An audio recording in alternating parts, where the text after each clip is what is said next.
Found out that my aunt and my mom were having an affair with my fiancé and planned to get him married to me so that they could get easy access to him. So I exposed them all. I never thought I'd be sharing a story like this, but I'm still in shock and need to get it off my chest.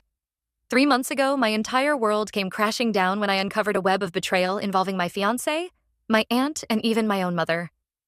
It's taken me this long to gather the courage to write about it, but I hope that sharing my experience might help me process what happened and maybe even help others who've gone through similar situations. Let me start from the beginning. I'm 28 years old, and until recently, I thought I had a pretty good life.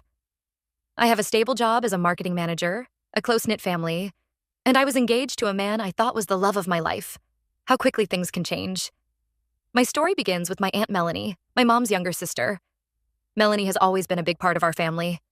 She's a single mom with a 4-year-old son named Eric, and she lives just a few blocks away from my parents. We've always been close, and I've always looked up to her as a strong, independent woman who seemed to have it all together despite the challenges of single motherhood.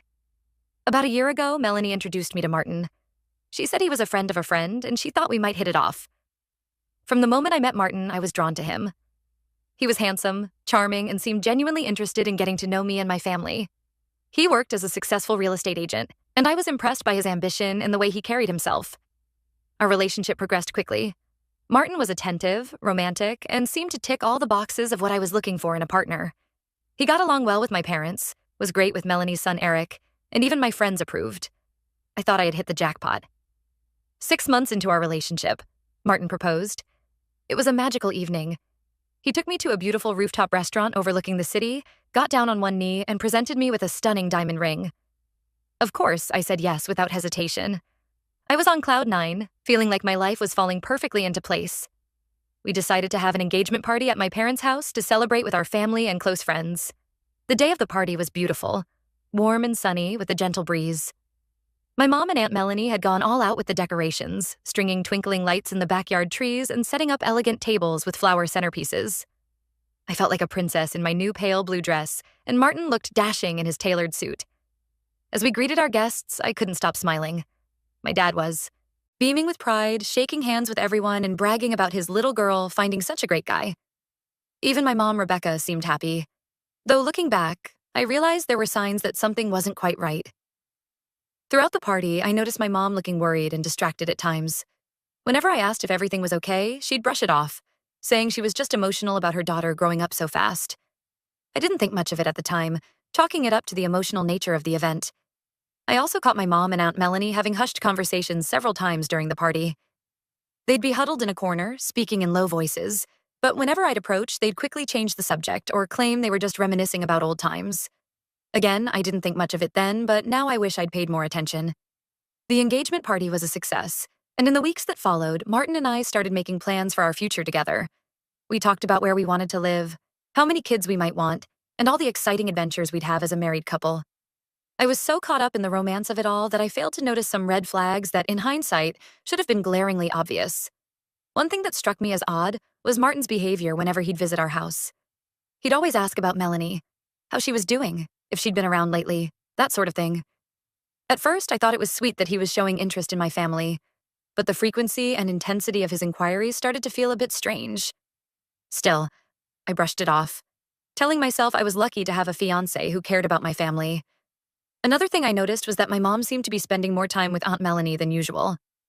They'd always been close, but suddenly they were going shopping together almost every day, or having long sister lunches that would last for hours. When I'd ask about their outings, they'd give vague answers and quickly change the subject. Despite these small oddities, I was happy and excited about my future with Martin. We'd set a wedding date for the following summer and were in the midst of planning when everything fell apart. It was a Saturday, and Martin and I had plans to go shopping for some new home decor. I was excited to start picking out things for our future home together, but at the last minute, he called to cancel, saying something urgent had come up at work.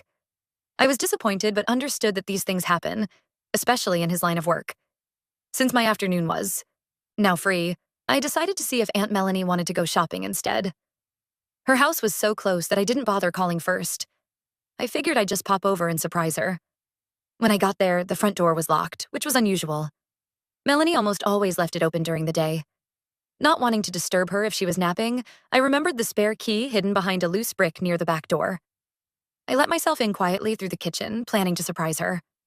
As I entered the living room, I saw little Eric fast asleep on the couch. This struck me as odd because Melanie was usually very attentive and rarely left him alone, even when he was napping. That's when I heard it. A man's laugh coming from down the hall, followed by Melanie's familiar giggle. My heart started racing as I recognized that laugh. It was Martin's. I told myself I had to be mistaken, that there was some explanation. Moving as quietly as I could, I made my way down the hall towards Melanie's bedroom. The door was partially open, and what I saw through that crack shattered my world. There, on the bed, were Martin and Melanie. They were kissing passionately, their hands all over each other. I couldn't breathe. I couldn't think. I just stood there, frozen, as the truth of what I was seeing sank in. They were so caught up in each other that they didn't even notice me. I don't know how long I stood there, watching this nightmare unfold before my eyes. It could have been seconds or minutes. Time seemed to stand still. Finally, I managed to back away without making a sound. I left the house the same way I came in, closing the door softly behind me. Once outside, I broke into a run, tears streaming down my face as I headed home. I locked myself in my room and cried for hours, unable to process the betrayal I'd just witnessed. How could Martin do this to me? How could Melanie, someone I loved and trusted, betray me like this? My mind was reeling, trying to make sense of what I'd seen. When I finally collected myself enough to think clearly, I decided I needed to talk to my parents. They'd know what to do, how to handle this mess. I was about to call my mom when I got a text message from her saying she was out shopping with Aunt Melanie and would be home late. My blood ran cold. I knew that was a lie because I'd just seen Melanie with Martin. Why would my mom lie about being with her? A horrible suspicion began to form in my mind, and before I knew it, I was heading back to Melanie's house. I had to know the truth, no matter how painful it might be. This time, I didn't hesitate. I went straight to the back door and let myself in. The house was quiet. Eric must have still been napping. I crept down the hallway, my heart pounding so loudly I was sure they'd hear it. As I approached Melanie's bedroom, I heard voices, not just two, but three distinct voices. Nothing could have prepared me for what I saw when I looked into that room. There was Martin, naked on the bed, with both Melanie and my mother. They were laughing, touching each other, completely lost in their own world of betrayal and deceit. I felt like I was going to be sick. The room started spinning, and I had to lean against the wall to keep from falling. Without thinking, I pulled out my phone and started recording. I don't know why. Maybe as proof to myself that this nightmare was real, or maybe because I knew no one would believe me otherwise. I sent the video to my dad right then and there, my hands shaking so badly I could barely hit send. Then, unable to stomach another second of what I was seeing, I turned and ran. This time, I slammed the door behind me as hard as I could. I wanted them to know they'd been caught, to feel even a fraction of the pain and humiliation they'd caused me. I don't remember much after that. I think I wandered the streets for hours, trying to make sense of how my life had fallen apart so completely in the span of a single day. How could the people I trusted most in the world betray me like this? My fiancé, my aunt, and even my own mother. They had all been lying to me, deceiving me in the worst possible way. When I finally made it home, I found my dad sitting on the front steps, his face pale and drawn. He'd seen the video I sent, and he was just as shocked and devastated as I was. We sat there together, both of us crying, trying to comfort each other even as our worlds crumbled around us.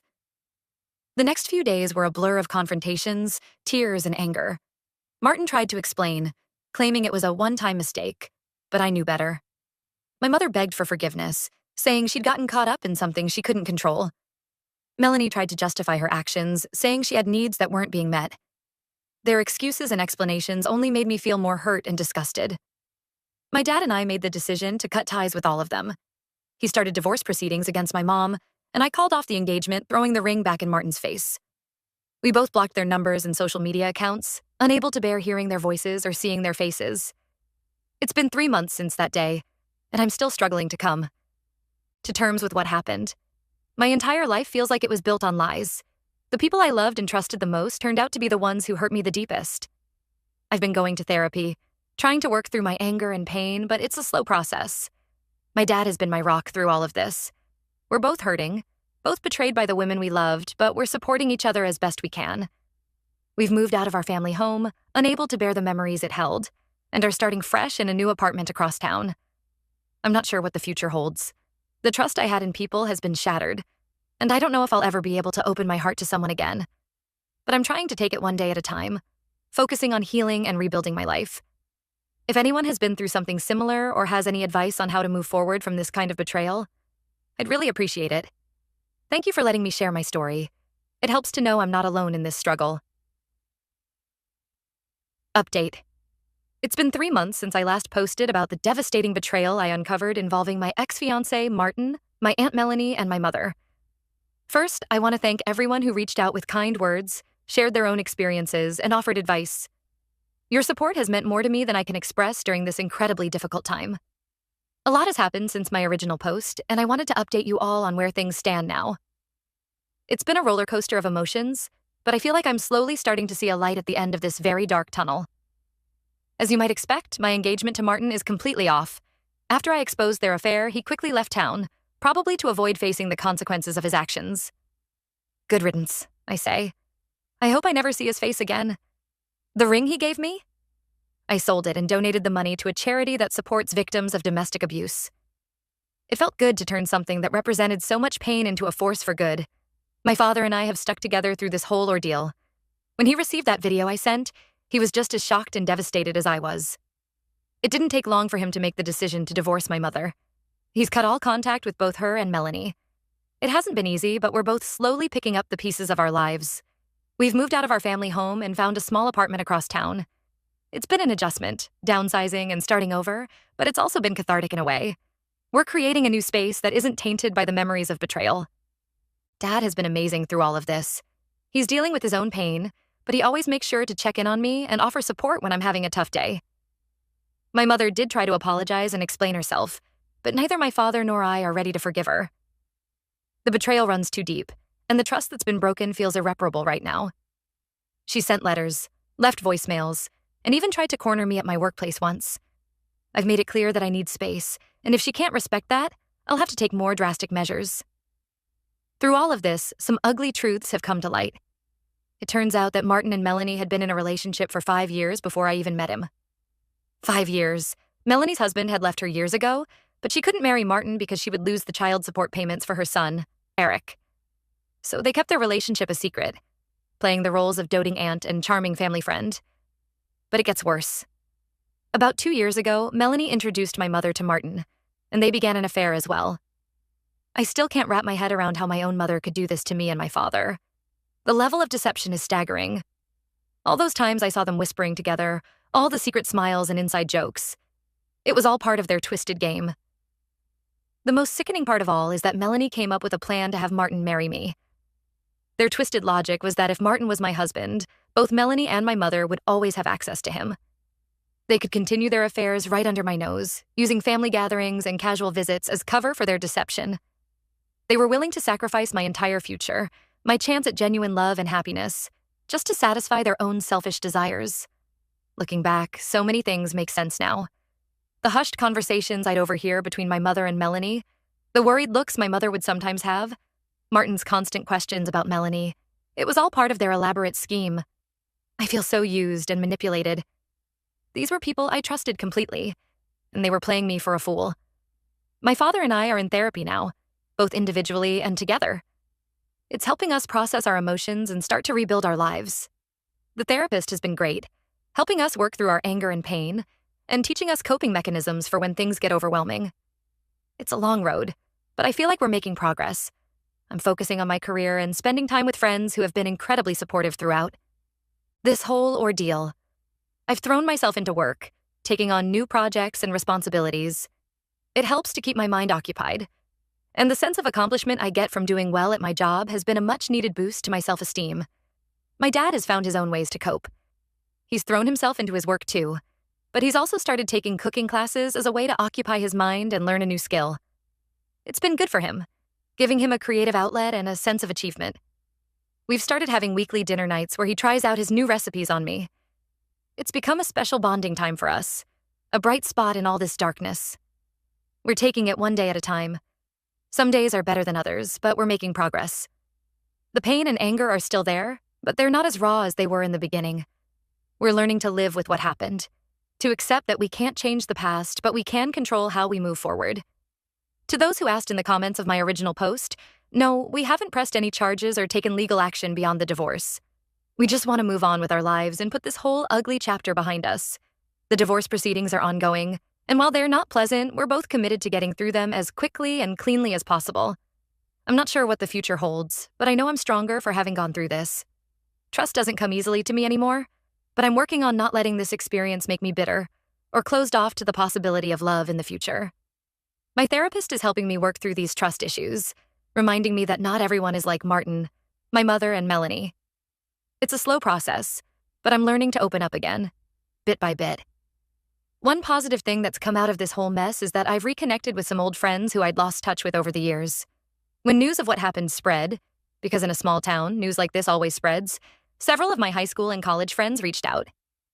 They've been incredibly supportive, offering shoulders to cry on, distractions when I need them, and reminders that I'm worthy of real, honest love. I've also started volunteering at a local animal shelter on weekends. Being around the animals has been therapeutic, and the unconditional love from the dogs and cats has been a balm for my battered heart. There's something healing about caring for creatures who need love and attention, and it's helped me feel useful and needed during a time when I felt so lost. As for Martin, Melanie, and my mother, I don't know what's become of them. Martin left town shortly after everything came to light, and I've heard rumors that he moved to another state. Melanie and my mother have both tried to contact me multiple times, but I've maintained my distance. I'm not sure if they're still in touch with each other or if their twisted alliance fell apart when their secrets were exposed. Honestly, I try not to think about them too much. They don't deserve any more of my time or energy. My father has been on his own journey of healing.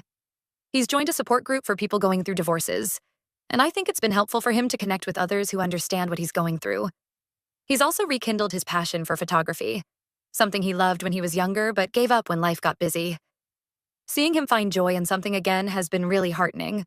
To those who asked about Eric, Melanie's son, I worry about him sometimes. He's innocent in all of this, and I hope he's okay. I've thought about reaching out to check on him, but I'm not sure if that would be appropriate given the circumstances. It's a complicated situation, and I'm still trying to figure out how to navigate it. Looking ahead, I'm cautiously optimistic about the future. This experience has taught me a lot about resilience, about the importance of self-respect, and about the true meaning of family. My father and I may be a smaller family unit now, but we're stronger and more honest with each other than ever before. I'm not dating yet, and I'm not sure when I'll be ready to put myself out there again. For now, I'm focusing on healing, on rebuilding my life, and on rediscovering who I am outside of the roles of daughter, niece, and fiancé that I've lost. I'm learning to trust my instincts more, to value my own happiness, and to set boundaries where needed. To anyone else who might be going through something similar, know that you're not alone. What happened wasn't your fault, and you deserve so much better. It's okay to be angry, to be sad, to feel lost, but also know that healing is possible. Surround yourself with people who truly care about you. Seek professional help if you need it, and be patient with yourself. Healing isn't linear, and some days will be harder than others, but you will get through this. Thank you again to everyone who's been following my story and offering support. Your kindness has been a bright spot in an otherwise dark time. I'll update again if there are any significant developments, but for now, I'm focusing on moving forward, one day at a time.